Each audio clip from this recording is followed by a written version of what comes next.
Rebellions are built on hope. Incoming transmission. Radio Rebellion.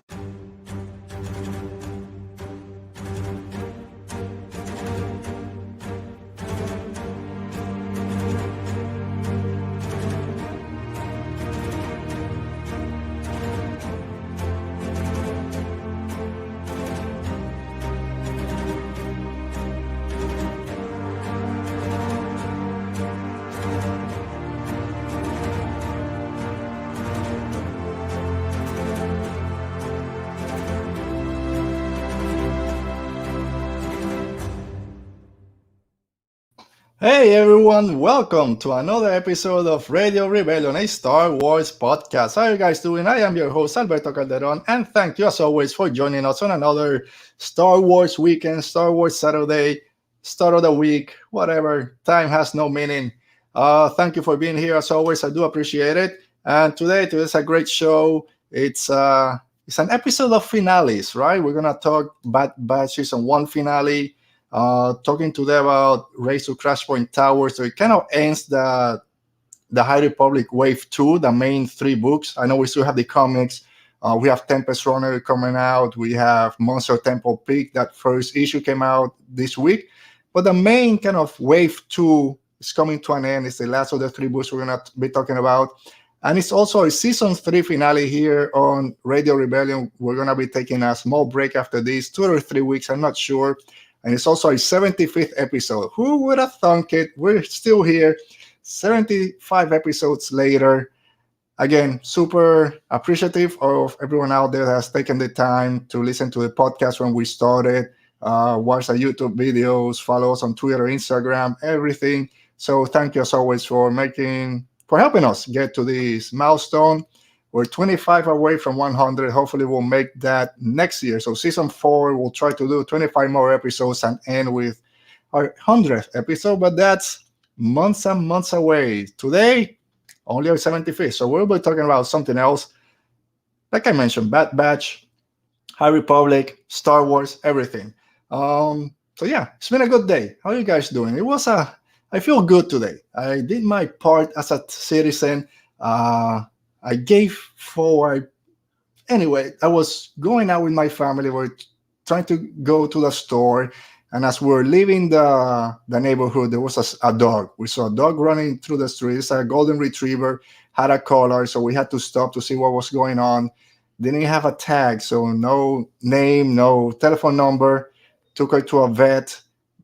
They checked her microchip. Thank goodness she was microchipped, but the number was disconnected. So we didn't know what to do at that point. We got into one of these neighborhood apps out there.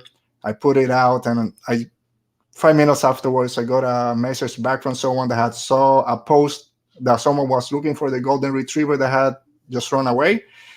We kept this dog for about 3 hours, I think, and we finally got in touch with the owner. So I feel good.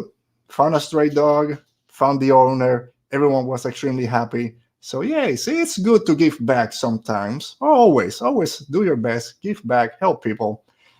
And yeah, it was a good time. It was a nice dog. I have 2 golden retrievers myself, so having a third one in the home was fun, but too many pets. I couldn't have another one, but great that we found the owner. If you're watching this again, thank you. Make sure that you're subscribed. That's the word, subscribe to our channel. That you comment on this video, let us know your thoughts on the Bad Batch finale and season 1 in general, High Republic, the Galactic Star Cruiser, anything that you want to let us know.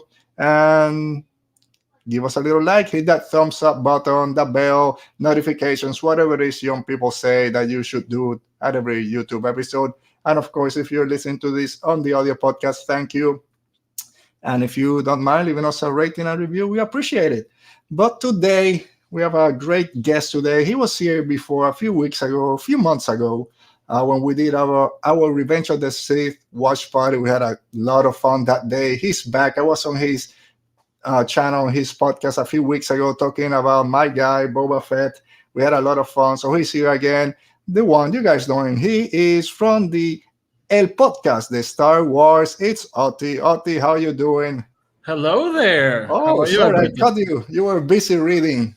So I just want to just full disclosure. I was sitting like this since you hit my window, and then you started doing the story about the dog, and I was like, oh my god, this is awesome. Yeah, man, it's something else. Our whole family were just heading out. We hadn't go to the store all week because my kids started school. It's Florida; they don't care about anything, so they're maxed up. At least their school say, "Hey, you gotta wear a mask." But we haven't left the house to go grocery shopping or anything. We went, and as 2 minutes afterward, we see this dog just run right across from us. And my wife says, "No, no, we gotta stop. We gotta check this out." And Good. had a good ending. Very happy that because what we're gonna do, it's doesn't have a tag. Will we be able to find the owner? Do we have to take him to a humane society? They hold it for 2 weeks before they put it up for adoption or something. But yeah, man, the neighborhood. And then when I finally got in touch with the guy, I said, yeah, I'm coming over. We had like 3 cars just driving around the neighborhood that saw us holding the dog. And said, oh, wow, you found it? Oh, that's so-and-so's dog. And the whole neighborhood was looking for this dog. So, oh, that's awesome. That's awesome. All right. So how you doing, Audie? How are you doing today? I'm good. I had to rush over here because I was playing golf. And I was like very aware of because I wanted to do this, but I wanted to play golf. So I was like, and the minute it hit 4:00, I was like, okay, I gotta go. Yeah, so I ran over here, took a shower. Here I am. All right. How was your golf game? Do you have a? Oh no, I suck. I used to play as a kid, and now I'm starting to going back. But yeah, no, it's bad. It's bad. Yeah, I've only tried twice to hit a golf ball. A friend of ours gave us a big driver, so it wasn't a little putter or anything. And we'll just try to hit it the farther as you can on this beach. So I took a swing. Oh man, where did it go? Just sitting there. I missed it completely. Tried again, missed it, handed it back. Here you go, guy. I can do this. So it's harder than it looks. I'm sure. I mean, I've seen even mini golf. I have my issues, but. All right, so let me say hi to our friend. He was here a few weeks ago, Roberto Venegas. How are you doing, Roberto? Thanks for joining us again. And yes, we gotta help our animal friends. Always, man. I mean, we always have animals in my house. We got 6 right now: 2 dogs, 2 birds, 2 guinea pigs, and 1 fish. So we gotta do what we can for our little animal friends. I love animals. Freaking love animals. So yeah, how you been doing this past few weeks? Consuming Star Wars. There's a lot of High Republic, a lot of Bad Batch. What has been taking your time? So basically, High Republic. That's what's taking all of my time. I'm actually a slow reader. I actually got through the Rising Storm pretty quickly, based on how I usually read. I have this terrible ADD that never got taken care of. So I start reading, and every 2 pages, I have to go online and check something.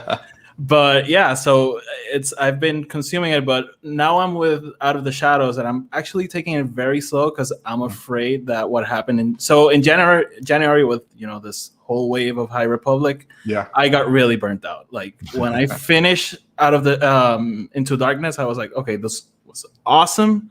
I don't want to read anything Star Wars anymore. So I'm taking it slow so I don't get burned out. We have the Visions novel coming. We have the audio drama. We have the comics still going on. So I'm just taking my time, enjoying it. Yeah, there's a lot. Like 3 main books, basically. So the Rising Storm, Race to Crashpoint Tower, and Out of the Shadows. Out of the Shadows. Man, I should have. Out of the Shadows.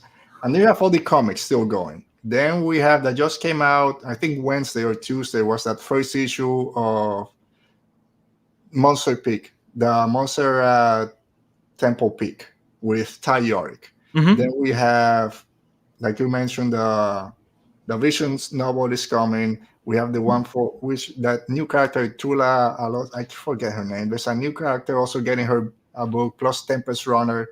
And then Edge of Balance. Edge of Balance with, I think, Justina Arlan is co-writing that one. And then we have one. If you read every Star Wars, then we have the Throne one coming, and then you start again with the High Republic in January. And the 3rd Padme novel. And there you go. Which I don't know if I'm gonna read. I really love the first 2, but I've only read the first one, which I really enjoyed, but I didn't get the second one. I saw kind of both type of reviews. Somewhere it's great, others it's not really if you like the first one, I think you'll like it. Okay, I'll probably check it at some point. The one I'm I don't know that Throne, man. Even though I really enjoyed the second one. Excuse me, of this new Ascendancy one.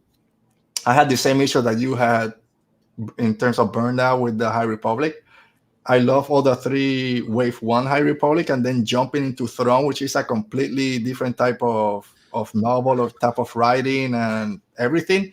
It just threw me off completely. That I just wanted to go back to High Republic, and I think I'm gonna need a break after Tempest Runner comes out, and then Throne, which I saw it's like 500 pages. I can't do 500 pages of Throne. It's too much. The It's too thing much is, for my meager head. I really like the first one. It's very different, which I think gave it a fresh air. Yeah. But it wasn't really that long. It's dense though. It is. The names and everything. It's funny how the High Republic space battles are awesome, and the ones in Thrawn, they're not bad, and they're extremely detailed, but they're so hard to follow. Yeah, it's a totally different type of writing space battles. Same with the Alphabet Squadron novel, which is all space battles. That last one, there's like 100 pages at the end. It's just a space battle, and it's very different and it's time consuming. But it's more about the characters and how they're feeling inside their ship and everything else. Throne, it's so turn your ship 75 degrees, and this one is gonna come from. I don't know what you're saying, but I'll go with it. And then High Republic is, there's a space battle. The Vectors came in, they killed everyone, and then the Now went into the path, and they came back behind them. It's very straight to the point. Yeah. All right, but we'll keep going with all that. But like I mentioned, you not only have your Star Wars podcast, you have a separate one for movies. So can you tell us a little bit about both and how they came to? Yeah, sure. So my first podcast is called Film Not Included. I do with my co-host. His name is Tony. I think he's watching because he just texted me, "You don't play golf," which I do. But come on, Tony, how you doing? Get on the chat and say hi, Tony. He's probably watching. So yeah, I do it with him. The title's in English. The podcast is in Spanish. So, yeah, sorry. However, I have my other, and that podcast is dedicated to all types of movies. So if you speak Spanish, Film Not Included. It's on Twitter, Instagram, Apple Podcast, anywhere you can find it. There he is. There he is. The boss. Antonio, thank you for joining. my best friend and my worst enemy. Yeah, that's usually how it goes. Yep. So we do that podcast. We actually, our first episode was about that movie right there. Right there. Yeah, the cameras. Yeah. I get the same thing. So that's that podcast, and I also have a podcast de Estar Guars, which I started because it was a bit, how do I say, shameful that I just kept talking about Star Wars and Film Not Included, and we were like, okay, you need your own space to talk Star Wars, so there we go. That podcast is usually in Spanish, but this year I started a segment which I'm having English speaking guests over. I've had Alden Diaz and Maggie Lovett. I had Connor. Actually, I contacted Roberto. We're working on that. I have to follow up because I'm planning on having more guests, so you can keep an eye on that. And my Twitter, I'm usually tweeting in English, so yeah. So it's Star Wars forever. You're right, Tony. Yeah. So yeah, cool. So I always ask my guests, because we all have our Star Wars stories, how we got into it, and we always say Star Wars for everyone. We're gonna be talking about the Bad Batch. We might have contrasts, different opinions about it, but there's always something in Star Wars for everyone to love and kind of follow. You can be a fan from 77 or from the Bad Batch. It doesn't matter. Mm-hmm. But there's always something special that, not that you're a super fan or whatever, but it makes you go into podcasting and YouTube and I gotta talk about this movie and this series so much. So what's your Star Wars story that took you from watching it that first time or when it really took over to having to say, man, I gotta find a release for all this Star Wars energy? Yeah, so basically I first saw Star Wars, I was 4. In 97, the re-release was coming, so my dad knew the prequels were also coming, and he was like, he actually told me, that was the perfect moment for me to hook you, and sure enough, he did. I actually, it's not on the wall. If you watch the commentary for Revenge of the Sith, I have this Millennium Falcon from that time, which I moved my office, so there's still things in the other one, so I have to bring it back. But yeah, so I loved Star Wars as a kid. The prequels came out, I loved it. And after Revenge of the Sith, things died down a bit. I wasn't a book reader overall. I read now a lot. As you can see, all my books, I read a ton. But yeah, so basically, my Star Wars fandom was limited to video games because I did not watch the Clone Wars because I thought it was for kids, cartoon. And now I love it, full disclosure. But at that time, I was like, it's for kids. And yeah, so the acquisition happened. Things, Star Wars is everywhere now, so it was hard not to get back hooked right back into the universe. And man, it was basically the Last Jedi. That was what changed everything for me, because that was the movie that made me think about Star Wars, about as something bigger than just a movie or a space sci-fi. At that moment I saw it as sci-fi. I don't think Star Wars is actually sci-fi, but I started seeing it as something more. It was the character of Luke. I never ever felt attached to that character. And I remember I saw Last Jedi, and a couple of weeks later I saw Return of the Jedi, and that moment when he throws the saber, it like hit me in a way that it had never hit me. I always knew he threw the saber. Sure. And at that moment, I started, to think about Star Wars like so much and constantly. And then I was a prequel hater, and I went back, and oh my god, the story is great. There's a bunch of stuff that I don't love, but the essence, the story, it's great. So that's what actually launched me to, okay, I need a podcast. I need to talk about this.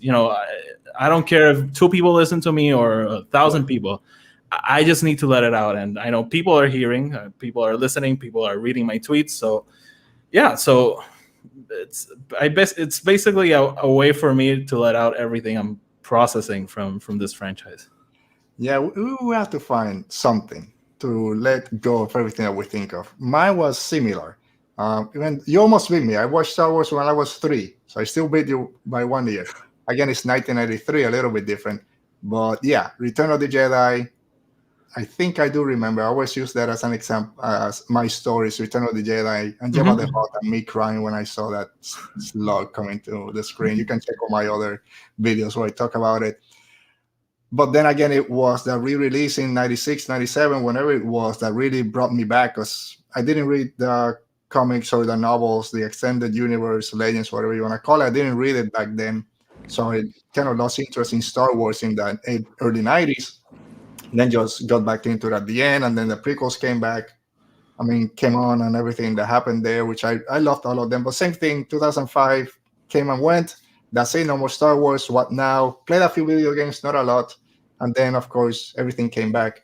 It's great to listen from people that love The Last Jedi so much, that there is something about that movie that you got both polars. Either you love it or hate it. It's very hard to find someone in the middle. I'm more in the middle. I don't love it. I don't hate it. I do love a lot of it. I have my issues with it. Same as the Bad Batch. We'll get into it. But the people that love that movie kind of have so much love for the movie and for the characters and Luke, which is the big issue, I guess. A lot of people, they ruin Luke, or no, he was great. It makes sense. And I mean, in that temp, it makes sense for Luke's journey to happen like it happened.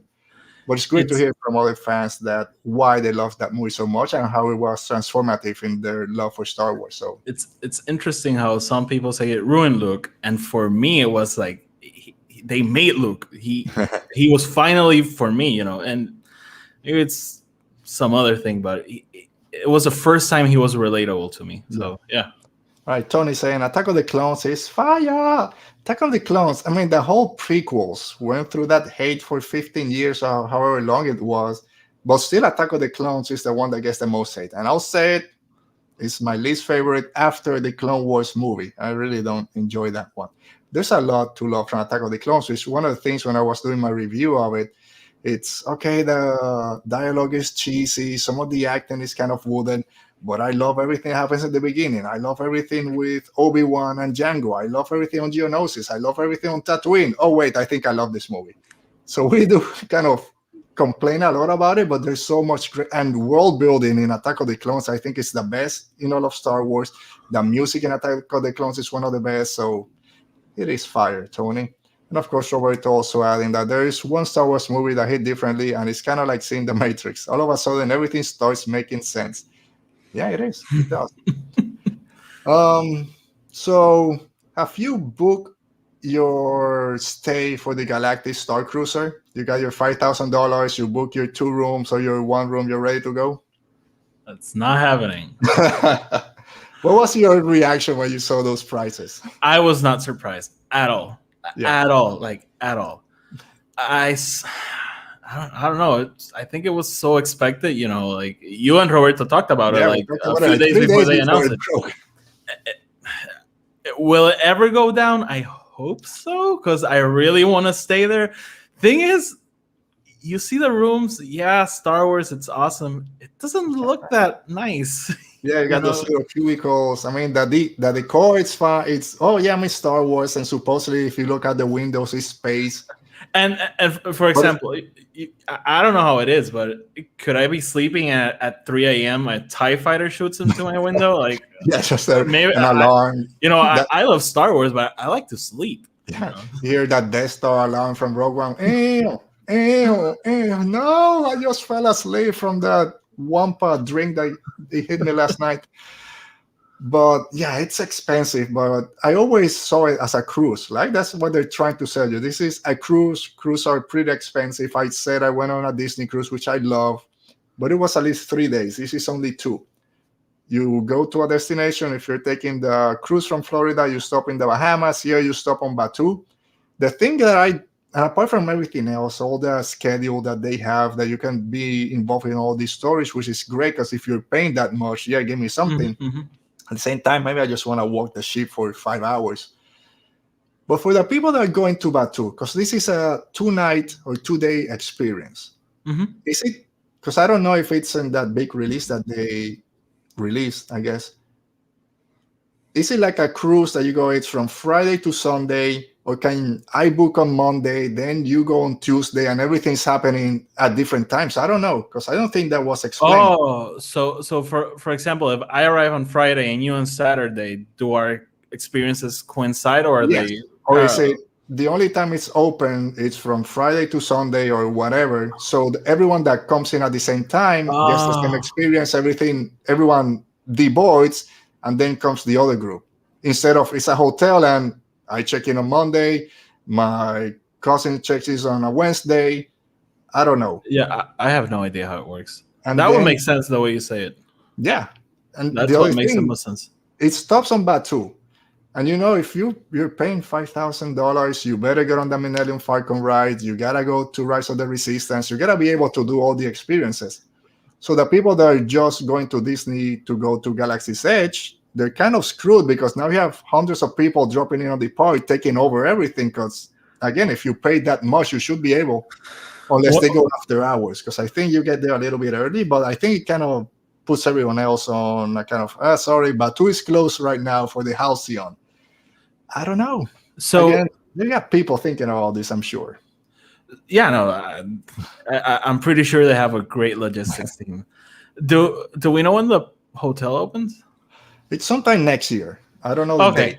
So I asked because I'm going to Galaxy's Edge on October, and now like, what if that happens while I'm there? No, you'll be fine. You'll be fine. Okay. Have you been able to kind of get every experience that you want to go, or not yet? No, not yet. I have an alarm. Actually, it's this week. So to reserve, you went. Do I have to have the ticket before I reserve on the lightsaber, or can I reserve and then? Oh man, you don't remember? Because I couldn't do the lightsaber. Oh, because I checked before I got the ticket. No, I think I got the tickets, and then I had it. I had my alarm, but every day that I checked, just let me see if there's availability for any day. As soon as I click, it was already full. So I'm not gonna even try to get into it. Oh, okay. So I did a test for summer. It's impossible. For October, where I'm going, they actually have a couple of spaces, so Okay. I'm not that worried. But So I'm gonna say that you're gonna need your tickets, because you need a ticket and then a reservation to the park, because the only thing I was able to reserve was the droid build, and I think I did that after I had the ticket. So get that first, and then dude, I have a special savings account for Reality's Edge. Yep. Yeah, I was asking my wife, so how much can I spend while I was there? And I hold off a lot more than I expected. I did get my Dooku lightsaber, which I love. I got that droid for my daughter, which I kind of love even almost as much as my lightsaber. That droid is awesome. I want the droid. I want to make my lightsaber, and if I see the Rey lightsaber, I'm buying it. I'll hate you then. That's but hey, it's been all budgeted for like 3 years. It's sitting there just for when I can visit. The only thing I would say, if you buy, and I think even if you build your one at Savvy, they ask you which blade you want, either the long one or the shorter one. I would say go with the shorter one, which is similar to this one, the Black Series, which is like 32 inches. I bought that 36 inches for my Dooku too long? And it's too long. Even if I try to swing it, I'm hitting everything. I'm hitting the floor. Oh, dude, thank you for telling me, because I would have gone with the long one. Okay. Yeah, that's the same. I like, just give me the long one. When the guy said, oh, they're both the same price, give me that one. As soon as I got here, I'm like, oh, crap, I'm hitting everything. So it's nice if you're just going to display, but if you want to, once in a while, just go around and twirl it, go with the short one. Okay. Oh, good to know. All right. So I think we can start go into our main topics. So let me find this here. If you guys are ready, I know I'm ready. I know Otis ready. Let's talk Star Wars, and we're talking spoilers for the Bad Batch Season 1 finale. And down there it says Kamino Lost, which is yesterday's episode. But actually, we're gonna be talking about both episodes. I think the first one, part 1 of the finale, was Return to Kamino. I think was the name of it. The Return to Kamino. I didn't talk too much about it last week. We had Meg Dowell here last week. We were talking about Out of the Shadows, and we very briefly, trying to avoid spoilers, talked about Return to Kamino, but not that much. But in general, how do you feel about the finale of Bad Batch? Actually, before we get into it, just your overall for your season 1. How are you feeling? Were you excited for it when it was announced? You saw the first episode, and all the way till yesterday. How was your excitement level? I wasn't excited for it. It was a Star Wars thing, so I was gonna watch it. But I wasn't that excited for it. And then the episode premiered, and I loved it. I love that first episode. I think it was a great, series starter overall. And after that, I was watching it as it came out. And then at some point, I think it was after episode 5, I think, the first one with Fennec Shand. Okay. After that episode, I missed the next one, and then I missed the other one, and I started to realize that I wasn't that hooked on it. And I didn't hate it, I didn't dislike it, I just wasn't hooked by it. Mm-hmm. And then I went back, watched the episodes. I actually stopped even reviewing them, and did a couple of episodes, and then the same thing happened. I missed one, and they started getting accumulated, and I realized I'm just not enjoying it that much. However, I think it's a very Clone Wars thing. When you rewatch Clone Wars, there's a bunch of episodes that are like, I could skip this. Yeah. But we're watching it in real time, so you never know what you're gonna get. So the last 3 episodes, I think, were great. I had a ton of fun with them, and so it was like a roller coaster. It had some awesome episodes and some just not that awesome episodes. Yeah, I wasn't excited when it was announced, because I know a lot of people, when Clone Wars Season 7 was announced, even before, everyone was, give us the unfinished Bad Batch reels. People had watched us and they wanted the Bad Batch to come out. And when they finally showed up in Season 7 to start Season 7, the Clone Wars, most of the fandom was extremely excited. Oh, we're finally getting the Bad Batch. I didn't connect with those characters the first 2 episodes. I didn't like episodes. I'm like, I don't really like these characters. They're just stereotypes of every action hero that you see out there. Why does the guy named Hunter is the tracker? Why does the smart guy wear glasses and he's tech? So all this, I don't care. a good thing about having 4 episodes is by the end of it, I started caring. I really enjoyed Tech because someone posted, "Oh, he's basically the droid of the group." I started seeing Tech as this droid personality, basically, and I kind of started liking it more. I really liked Tech at that point. By the end, I'm like, okay, I'm starting to like these characters a little bit. But I really wasn't invested in a show when it was announced. I watched the trailer. Yeah, it looks great. The animation looks pretty cool. But I don't feel the need for this. Mainly, and I'm sorry, I kind of was done with this era.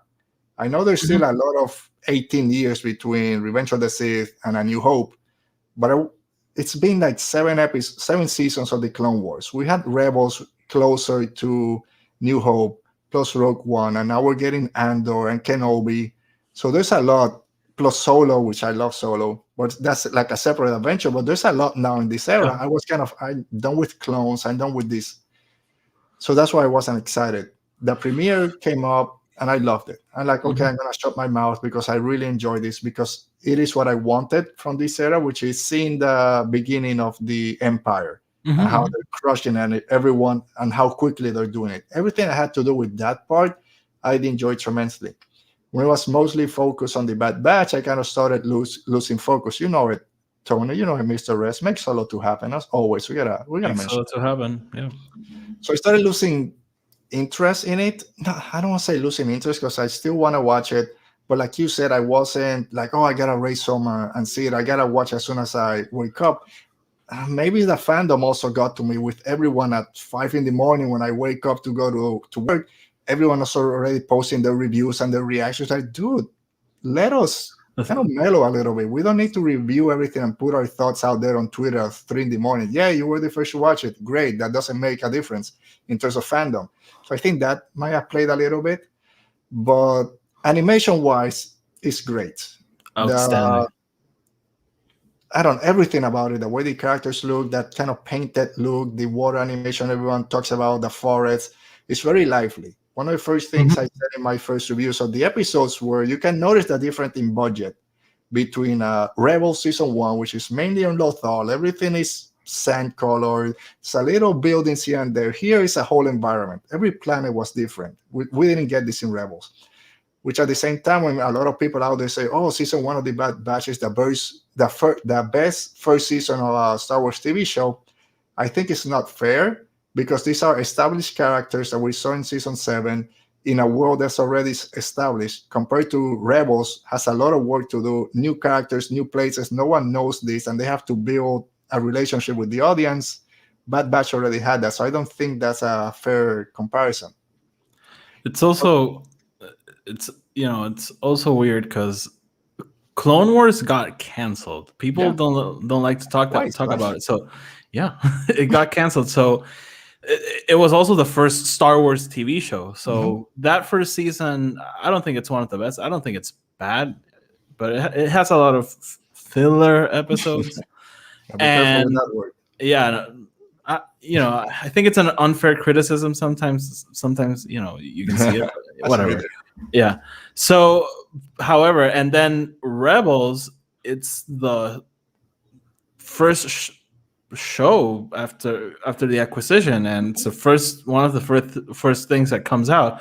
So I could understand maybe they taking their time to find their footing, and you can notice it. Rebels got better after each season. So this and then we had Resistance, which I think it's very underrated. I don't like it as much as the others, but I don't think it's bad at all. This one, I think that, it comes after Rebels. It comes after Resistance. It comes after the return of Clone Wars. They know what they're doing. Yeah. It makes sense for it to be the best. And I actually agree. I think it's probably the best first season. And it's an established team. You have Filoni as an executive producer. His fourth Star Wars series that he's doing, animated series, not counting everything else that he's done. And it's the same writing team, I believe, from Resistance. So had 2 whole seasons to, get our bearings going. We know what we're doing. So it had a lot writing on it to make it as good as it was. And like we were talking before we started, I do know that it's a great show. It's extremely well written. The animation, like I said before, is great. I'm just having trouble connecting with those characters.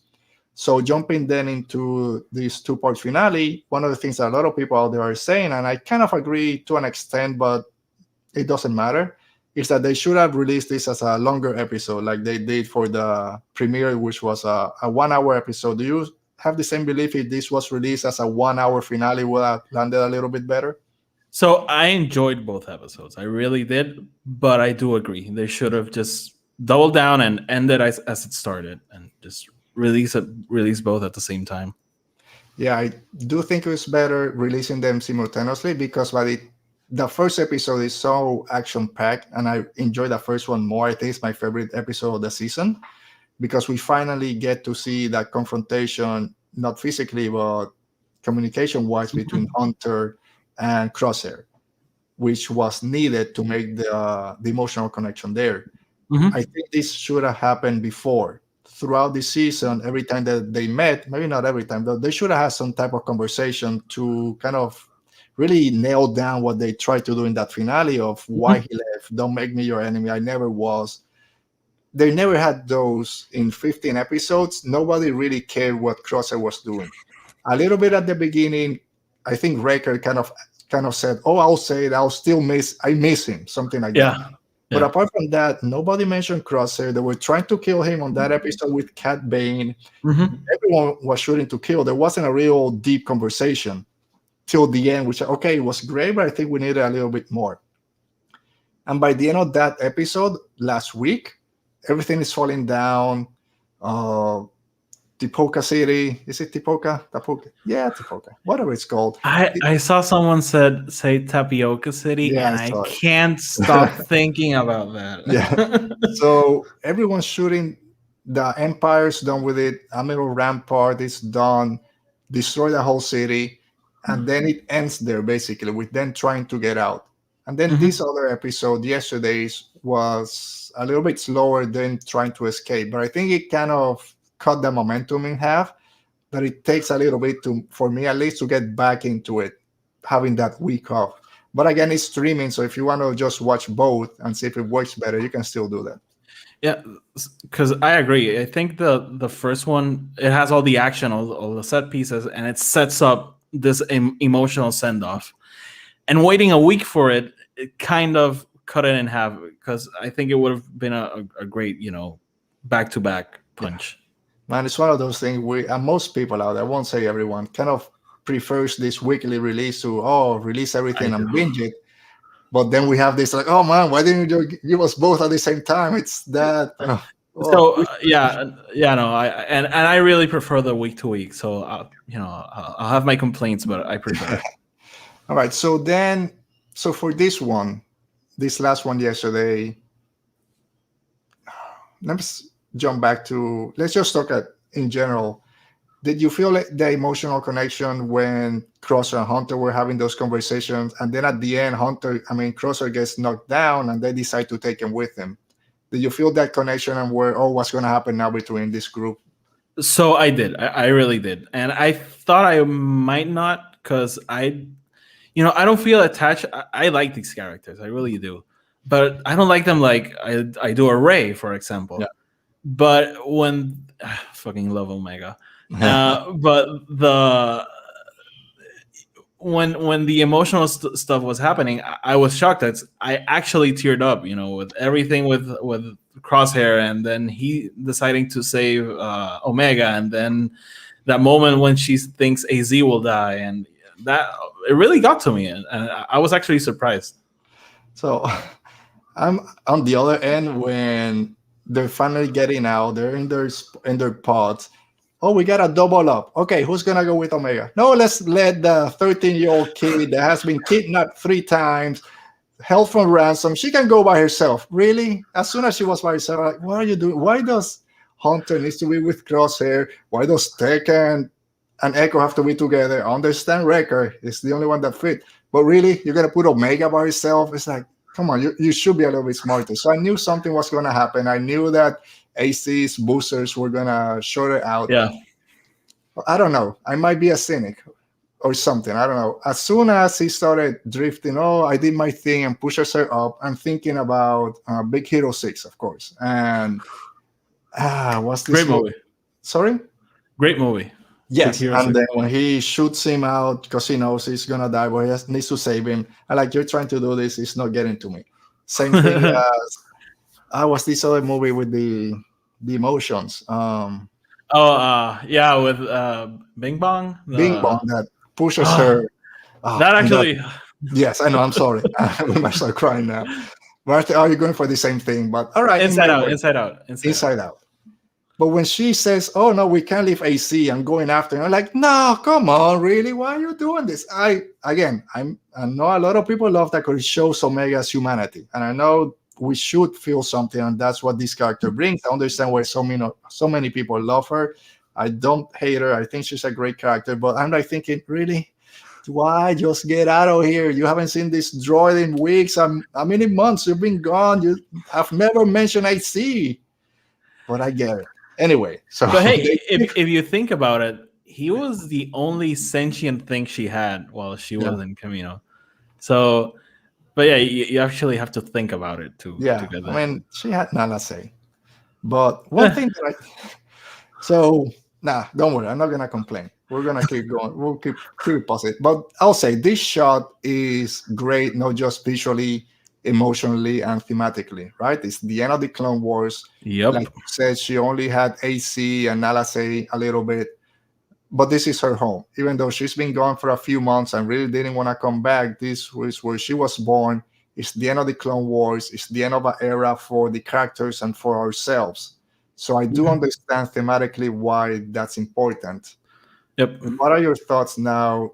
Clone Wars, it's over basically. Now it's the reign of the Empire. So seeing this and the end of the Clone Wars, how does it make you feel? I guess as a Star Wars fan, having lived through all this, dude. So 2008 when the Clone Wars came out, or even before that, I 2006 or something. Yeah, I was like 14 when it came out. Yeah, so it's weird because I actually got into Clone Wars, after I saw The Last Jedi. So that that was a moment. It opened the door for everything. And so I'm not that attached to the Clone Wars story. I'm more attached to the Rebel story, for example, because I saw as it started and ended. But there was a gut punch to it. The previous episode had as they're escaping, we have these establishing shots of Kamino empty. And it took me back to Attack of the Clones. It took me back to seeing Attack of the Clones for the first time, seeing these weird aliens who are cloners in this weird place. Everything is white. And, Attack of the Clones is my least favorite Star Wars movie. But there's something about, the imagery of Kamino. I love that planet. I love that we visited in Bad Batch. I was hoping we visited in Rise of Skywalker or Mandalorian. I heard rumors. I was excited. But, we won't return to Tapioca I mean, you City. can go to Kamino, not to Tapioca City. Yeah. And we know they have other facilities elsewhere. So, but I love that planet, and seeing it all blown, to crap. It was hard. It really was hard. So one thing that I did enjoy is that I've been saying keep Crosshair bad. I want Crosshair to be the villain, and I love that even though he had not redemption, but he saved Omega, like he said, "Oh, now we're even because she saved him before." I really love that they kept him bad, at least for the entirety of this season, because it gives an antagonist to our heroes, right? They know each other. Every time that the Bad Batch was trying to do something, Crosshair, I knew what they're gonna do. They're gonna tap into our systems or whatever. So I love having that between them. And I love Crosshair so much as a villain that I did as a hero with the Bad Batch. It's probably my least favorite Bad Batch member before, but now as this villain, I do enjoy him a lot more. So I did like that. At least for now, they're still keeping him on the Empire side. Plus, then you have, like everyone's saying, that great line, just because I understand you doesn't mean that I agree with you. I agree with you, and don't make me your enemy, all that stuff. It's still great because they're still trying to save him. We don't know after. It's very kind of Kylo Ren like in The Last Jedi. We try to save him. Rey closes the door on him of the Millennium Falcon. Everyone said, that's it. He's going to stay evil forever. But then Rise of Skywalker comes, all the Raylo out there want them to get together and for Ben Solo to come back, and we got what we got, which I enjoyed. So it's still that kind of, is the door closed, or is there still a type of redemption, or should we just let him stay evil, or if there's a redemption, don't kill him to actually have to redeem himself? Yeah, so it being Star Wars, we know that unless you're Palpatine, there's no one who's irredeemable. So Yeah, it could happen. I don't know. We'll see. So season 2 is coming. This episode ended, or this season ended, with Nala Se being taken to this Empire facility, and we see the Empire cloners dressed in the same way that Professor, whatever his name was, Dr. Pershing. Dr. Pershing. And we know this ties supposedly with the Mandalorian and maybe with Rise of Skywalker. So where do you see this story going in season 2? Do you think there's going to be more connections with the Mandoverse? Honestly, no. I think, Really? I'm not saying we're going to see Grogu, which I don't want to, but if it happens, I'll be happy. I'll be very happy. But I think that, I don't. Maybe someone can correct me or anything, but I think people are waiting for Star Wars to turn into the MCU. Mhm. That everything is connected in Star Wars, but in broad strokes way. Sure. I think people are waiting for direct connections, and I don't think we're getting that. I maybe we do. Maybe the new era of films builds and builds. Mhm. I don't. The way things have gone, I don't see it going that way. Even though people see Filoni's involved with, which I think he's less involved than people think in this show specifically. 100%. Everything is Filoni. He's the first name, executive producer, Dave Filoni. He has almost nothing to do. I mean, okay, I know nothing. I have zero insight. I don't know. Maybe he's sitting there in a chair and they're bringing him the scripts, and he's like, no. Yes, he's not the writer. He's not directing. He's a producer, okay, because he came up with the characters back in the Clone Wars. He was executive producer of Resistance. Nobody used his name for this. So I think people are just I don't want to say giving him too much credit, but using his name too much when they talk about Bad Batch. I do think we're going to get connections. Okay. Do I want them? I don't know. Like, again, we don't need everything to connect so perfectly, but when you have this character come out dressed exactly as Dr. Pershing, they're talking about cloning. There's cloning with Grogu that we don't know why they want him. There was cloning with the Emperor. Give me more cloning. I don't know if we need those connections, but I think we'll see something. I think we could see how it goes from here to what we see in Mandalorian. But, I don't think we're going to have Dr. Pershing in his first day as an intern, learning how to use the machines. And the Grogu thing is kind of tricky because we don't know the full story. And, for what we've learned, I think, he was taken from the temple and he remained hidden until Mando found him, I think. Yeah. But the client found out about him, and I think they wanted him. They had never had him. That's what I think. I don't know. Yeah. It's funny because I remember a lot of people, maybe I mentioned, I don't even remember, thought that, maybe the Bad Batch is the one that saves Grogu from the temple. Yeah, I used to think that. No, so my first thought, Cat Bane got him. Cat Bane got him and sold him for ransom. That's what I thought. And a lot of people say, no, it says that he was saved from the temple. I don't think they said saved. I think he was taken from the temple. It is what they use. Again, it's been a long time. But I'm pretty sure he wasn't safe. But anyway, we don't know where Grogu is at this point. He's not on Luke's temple when it gets burned down. Stop saying that. But season 2 of the Bad Batch is coming. Great thing about television is, even though I didn't enjoy the first season that much, it can still build and hopefully gets better for my enjoyment of it. But a lot of people out there did enjoy the first season, and I hope they keep enjoying what comes after. So can only hope. If it's like Rebels, that every season is better than the last, if this was the bad season, we're in for a great show. Yeah. So Rebels, like I said before, I watched it when it came out. I didn't have Disney XD, so I watched it pirated on my computer, so it was pretty bad. reception or whatever. So don't say anything. So I did enjoy it, but it wasn't blown away. When I sat back and then watched the whole series, it's Okay. like blew my mind. It's my favorite Star Wars series. Maybe the Bad Batch is the same. Sit back and watch the first season as a whole. Okay, I get it now because I know what's going to happen. Or maybe by the end of the series, we'll find out. But next year, Bad Batch is coming. But before that, we have Star Wars Visions, I think in September, Book of Boba Fett in December, then Andor, Kenobi, the Rogue Squadron movie in a few Mando. years, Mando 3.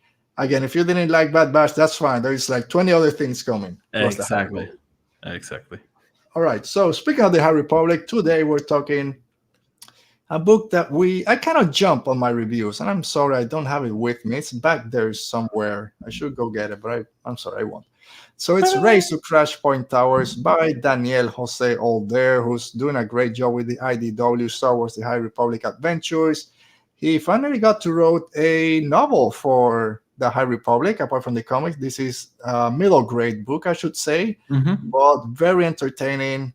So far, the High Republic has been crushing it, like the kids out there say. So I think we talked a little bit before, but have you been enjoying the High Republic so far? I absolutely love the High Republic. It's everything I wanted out of Star Wars since they said we're restarting the canon, we're taking this in a different direction. This is everything I wanted. And even more. It's because I didn't think about the High Republic because it wasn't a thing. But yeah, no, I absolutely love this era. Yeah, it's my favorite. I think the prequel era has the best story in terms of the movie and the live action, but the High Republic is creeping so quickly to racists. Like I say, something different. We didn't know anything about it, but it's 100% Star Wars. And I said it 300 times. The Jedi and the Force is my favorite in Star Wars. So I'm basking right now. What these five authors have done, it just can't go understated. It's frankly, right, Roberto? All right, thank you for joining. It's mind blowing. It truly is because it feels like Star Wars. It really does, but it's different, and the era it's different, and it's the small things. In Light of the Jedi, they throw out this little comment that droids are for the first time starting to walk without being connected to anything, and we know the hyperspace. You can't jump from any point to any point at that moment. So it's interesting how it feels like Star Wars, but it's different, and I just love it. Yeah, I mean, when Project Luminous was announced and they said it's kind of 300 years, or at that point it was hundreds of years before anything we knew in Star Wars, and Luminous is going to be about the Force, and then High Republic was announced, the Height of the Jedi. It became my most anticipated Star Wars project, and it hasn't let me down in anything that I've read so far, from the adult books to the YA, which I love so much, Into the Dark, my favorite, and then even the middle grades with A Test of Courage first, which introduced me to one of my top 3 characters in Vernestra Row. And now we have Daniel Jose Order with Race to Crashpoint Tower, which was another great book. You've been reading the comics, right? I have. I haven't read these week's comics. That's fine. It's only a case. So for myself, I haven't read the comics, and I've said before when I have other people here that have read them how much people benefit from reading the ancillary stories. But I think for this one, it's extremely important. Not important, but it does help a lot because Lula and Scene, and there's so many characters introduced in the comics that are main characters here. So for people like myself that haven't read the comics so far, what's the benefit of knowing those characters before jumping into this book?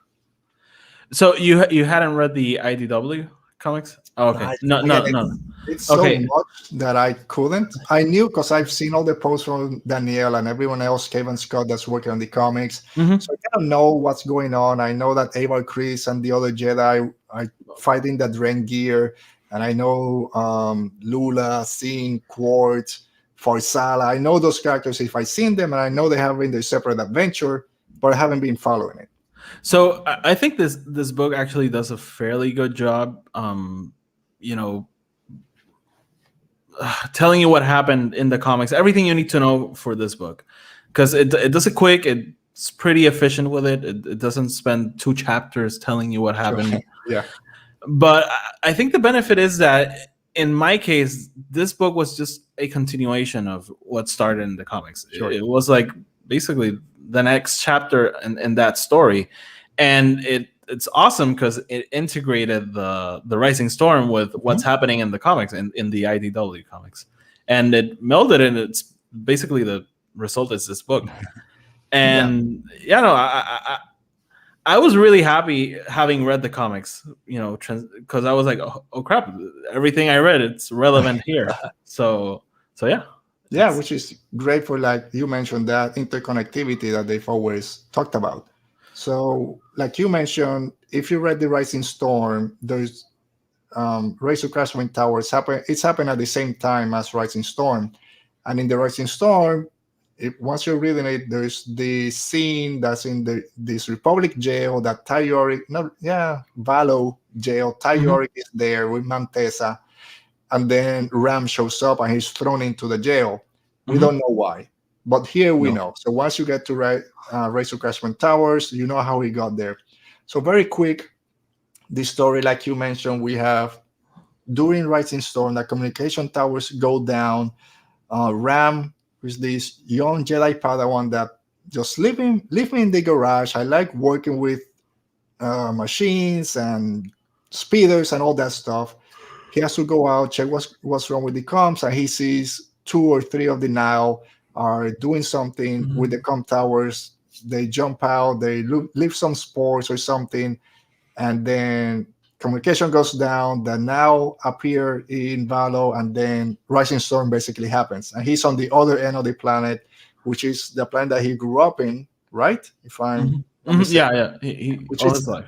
Again, very interesting for Star Wars, because Jedi taken from their planet, you're never coming back, basically. He's still working there or living there, which is pretty interesting. Yeah.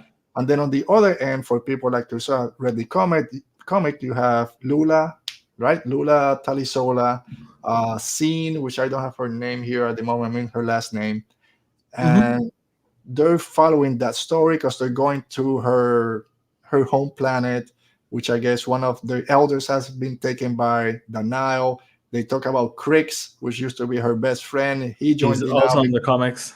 Yeah, and I didn't even notice, he's in Out of the Shadows. Yeah. Which someone pointed it out on Twitter. I'm like, oh yeah, that kid that Nan wanted to kill. Now I get it.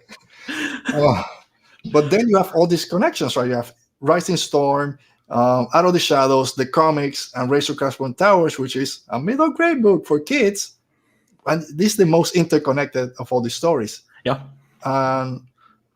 I don't know, what else about this story kind of drew you in before we jump into the characters and some of why we love those characters so much? Yeah, so basically, I made a conscious choice that I'm going to read all High Republic. Like, so far, there's nothing that I have been like, no, I'm not checking that out. So I read A Test of Courage, and I was like very skeptical going in, but I made that promise I was going to read it all. And I really liked it.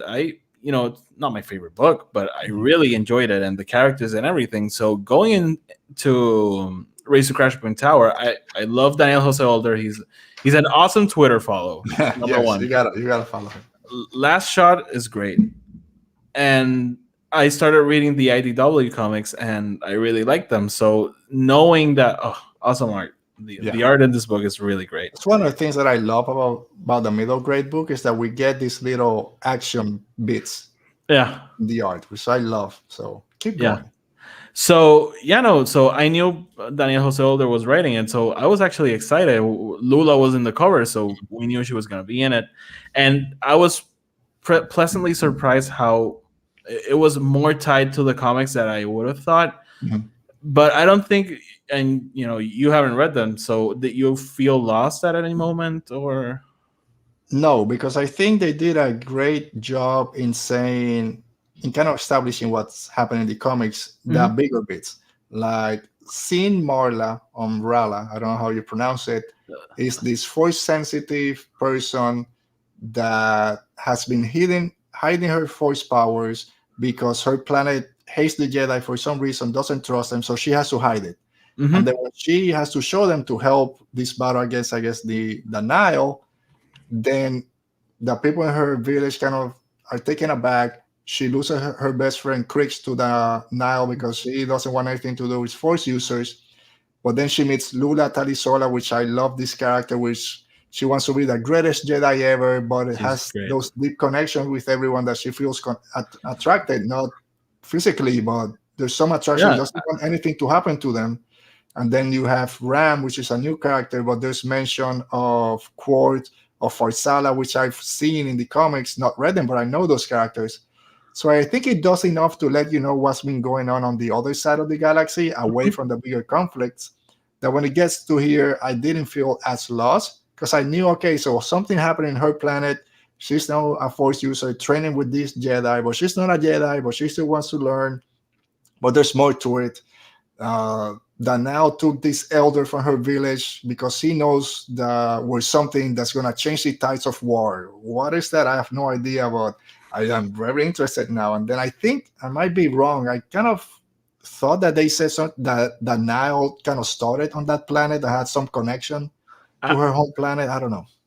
So I can tell you what the thing is. It's Let's go ahead. It's a rising. Spoilers down there, so if It's you a, don't it's a wanna Rising Storm spoiler, but in the IDW comic, we don't know what it is until you finish the Rising Storm. But Mark Monroe is looking for something, and in the Rising Storm, we learned that something is the spear to control the leveler.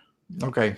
Yeah. So that connection, it's pretty interesting how the books just hints at it, and it's very hard to miss because it literally says something that can change the tide of the war. Yeah, and it's a leveler. Okay, so I didn't, because I know it happens at the same time, but I thought anyway. I get, because the leveler. Come on, that's man, we can't get into that right now because we don't want to suffer through. That sucked. Yes, I know, but it's like it's so much what's going to happen now. But anyway, so let's talk about characters. And our main character is Ram Jomaram, which is this young Jedi Padawan that grew up on Valo. He's a mechanic, had never really fought. He's trained with his lightsaber. He has nothing. He doesn't want to be with people. Sleep in my garage with my machines. I'll be happy. And I love the way that he connects to the Force, because people connect, or Jedi connect to other people through the Force, right? But the Force is everywhere, which he says. And he uses that connection to kind of see the inner workings of droids and any machinery that he's working on. So I love seeing that new way of the Force being used. And of course, he uses this at the end to connect with the Dren gear and then kind of tell them, hey, they now are using you. You're not getting any live meat like you want. Everyone's going to be dead. So kind of help us here. So I really like Ram. He has some comedic beats with his droid, V18. I really enjoy V18 when he gets his upgrades.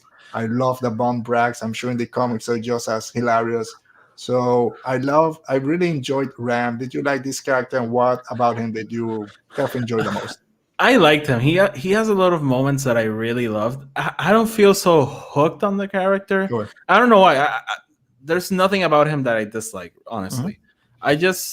He's with Lula, and I love Lula. Yeah. But but he has a ton of moments that I really like. I don't know. I can mention them now or a bit later. Go ahead. There's a very interesting moment when Star Wars is always about this new generation taking this step into a larger world, and I loved how Ram's moment. He has to do that, right? And for him, it's stepping out of his garage and just going, because there's this thing about responsibilities that you don't usually ask for them. They're just given to you. And he's at this moment, he knows of the attack. He knows something's happening, and he's the only one who knows. So he has to do something. Yeah. And there's also this moment when he comments on, look at all these Jedi. And for him, that's just taking a huge step for him. And it's weird because they're his colleagues. They're part of the same order. So I really like that about him, how he has to step up even though he doesn't want to. And he doesn't even hesitate, I think. And something else that I really liked, and I would love to hear Daniel Jose Older's, perspective on this. I don't know if you know, Daniel Jose Older was a paramedic in New York, and I think during 9/11. And there's a moment where Ram, he takes a moment and he sees Valo just being He's looking at it. obliterated, and I'm like, is that Daniel Jose Older just like projecting what he saw that day onto the pages, or is it just a coincidence? It could be, but I found that very fascinating, and knowing what I know about Daniel, it shocked me. So yeah, I really like Ram. I really It like might be. Because there's that scene, not only all the buildings are falling, those floating cities are falling down. You have all that. the islands, Rengia, and they have to get up. I mean, from the Nile, they have to get higher and higher to be able to get out of all this debris. So yeah, it can have that parallel. It has that, Yeah. So I really enjoyed Ram, but like you said, Lula Talisol is in this book, and she's the one from the new batch. At least for myself, she's the one that takes the cake. I really like this character because it's another type of Jedi. It starts with her wanting to be the best, and I know as Jedi we shouldn't want that, but I want to be the best Jedi ever, Anakin Skywalker. And then she gets knocked down like 5 pegs when she meets Vern, this Jedi Knight that has supposedly the world figured out, and she's like, okay, I know nothing. How can I get to this level? But I shouldn't feel this because I'm a Jedi. And then everything that Vern in this book, very different from Out of the Shadows, which you're reading right now. So I think, how far into Out of the Shadows are you? I'm in the first few chapters. Yeah. Okay, so it's not a spoiler because there's no connection, not real mentioning. But at the beginning of Out of the Shadows, Vernestra is kind of reeling from what happened in the Attack of Valo. So it's basically survivor's guilt. But here in Rise to Crashpoint Tower, she's still on the other edge. Like, I'm the adult here. I'm the Jedi Knight. I have all the answers. And she's talking to Lula about balance. Because Lula, even though she wants to be this great Jedi Knight, like I said, she feels connected to everyone that she meets and wants to save everyone. And she said, I can have this connection. And Vernestra tells her it's all about balance. Being a Jedi is about balance. She said, being a Jedi isn't about not having feelings or caring about anything. You hear that, Yoda? If Jedi were supposed to feel anything, we weren't supposed to feel anything. We might as well be droids. Being a Jedi is about balance. And that's such a great line. And I love that it came from Vernestra to another young character in Lula. It's awesome because that connects really well to Stellan has a very similar quote in Rising Storm. And he says that it's like something like assuming Jedis don't have attachments, it's actually dangerous. Yeah. And it's interesting because we know Vernestra is Stellan's Padawan, so that connection is really cool. Like, they're saying the same thing because she learned from him, and I love that scene because Lula just like says everything she has to say. She's like, I feel attached to everything, the planet, the grass, everything. And then we have finally, because if you read Rising Storm, you know there's mention of this great beast in the Suda. Hagershide, I don't know how you pronounce it. I don't know. Yes, I gotta get those audiobooks. I heard the audiobook and I can't remember how it's pronounced. Plus, we get the Mudhorn in this book also. There's mention of the Mudhorn. Plus, we get these great arts. You have Lula, you have Ram, 2 now. They're gonna get stomped on. And this great beast, which was kind of brought to life, not brought to life because the artist, I'm sorry, I don't have the book here to say who the artist was. It's Peter. It's pronounced Peter Antonsen. I tweeted at him. I love his art. I really love his art. I gotta do the same. But this great beast was mentioned in the Rising Storm by Kevin Scott. And if you read anything about Kevin Scott, he loves his weird giant beast in Star Wars. It's great to see that monster here. And then, like I said, we get Vernestra Rowe in this book, which is one of my favorite. But we also have seen Marla, who's this non-Jedi, but she has some kind of, I don't know, some connection to Lula. We don't know what that's going to be like. But I really like that character also. Does it feel related or similar to those characters from the comics making the jump to this book? Oh, yeah, definitely. It really felt like just the next chapter in that story. I had no issues with how they transitioned from comic to the... And the art, they would look very similar to how they look in the comics. I love this art. She's Lula's with That's her awesome. lightsaber, seen with her 2 blasters, and ran with his yellow lightsaber, which are always great. The tower is covered in Dren gear. We have the Now attacking. So yes, it's a middle grade book. It's a smaller adventure, but it's still very Star Wars. It gets you engaged and it gives you some great characters. And we get more with Ty Yorick, the Jedi Hunter, Yep. which and guess one of the greatest lines ever when she kills this now Mon Calamari. Sweet dreams, sweet seafood. Thank you, Danielle, for that. Yep. Which I think someone had tweeted that out, or maybe it was seen like 4 months Really? ago. Yeah, I Really? remember seeing that quote somewhere, and then when I finally read it, okay, I get it now.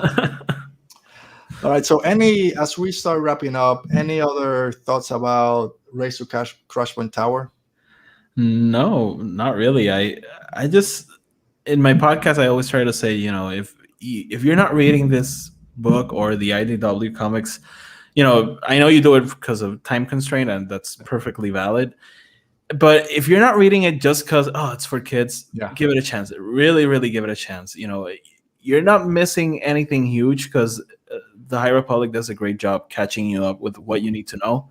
But it really helps in filling in the time period and what the events. Because if you read Rising Storm, you think the Nihil attack just happens out of nowhere. Yeah. This book tells you no, things were happening before.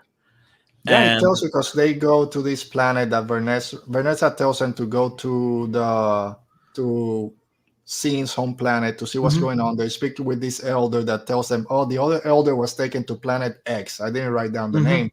And where they're investigating, all the now ships just jump out from there and they're going straight to the fair. So yeah, it's a plan that they've had in motion for a while. Yeah. Yeah. So again, read all the books that you can. They do connect.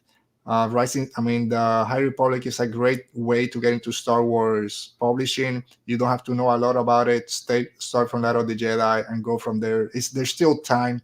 The more we get into it, it's gonna be harder. It's gonna be harder. Yeah. I'm trying to convince anyone who likes Star Wars get in because it's gonna be very hard. It's gonna be hard, and then we know, and I don't. The Acolyte, because a lot of people prefer visual mediums. The Acolyte, even it comes in 3 years from now, it's at the end, the tail end of the High Republic. And I don't know how much. I don't know how much it's gonna connect to the books. There'll be mentions. I'm guessing. I guess the Acolyte is gonna be maybe the beginning of the Sith, not the beginning, but the resurgence of the Sith. But maybe there might be some mentions to it. But anyway, High Republic Wave 2 is basically done. So Wave 3 has been announced. We saw the titles are coming, I believe, January 2022. Excited for Wave 3, scared for Wave 3? Both. I'm more excited than scared. Those last chapters in the Rising Storm terrified me, but I want to know how everything is gonna go. There's so much, and when you finish Out of the Shadows, you're gonna have like 20 more questions, and then you're gonna see. I need to start Wave 3 because I need those questions answered. So it will be interesting. So yeah, I think that's a wrap. That's a show. Thank you everyone for joining us in the chat. I know some people had to leave early, plus not everyone's caught up with the books, but thank you guys for being here as always. Let me see who was here. Getting some shout outs on the live show before we leave. Roberto Venegas, as always, our friend. Tony, your friend, thank you for joining us. Michael from the Two Met Two Network was here. Tony, Mr. Rez also, and Dale, our friend Dale Erdman, made his appearance as always. So thank you guys always for your support. And Oti, thank you for being here. So where can people find you? So you can find me on Twitter and Instagram, Epe Star Wars. That thing it says down there. Just write that and you'll find me.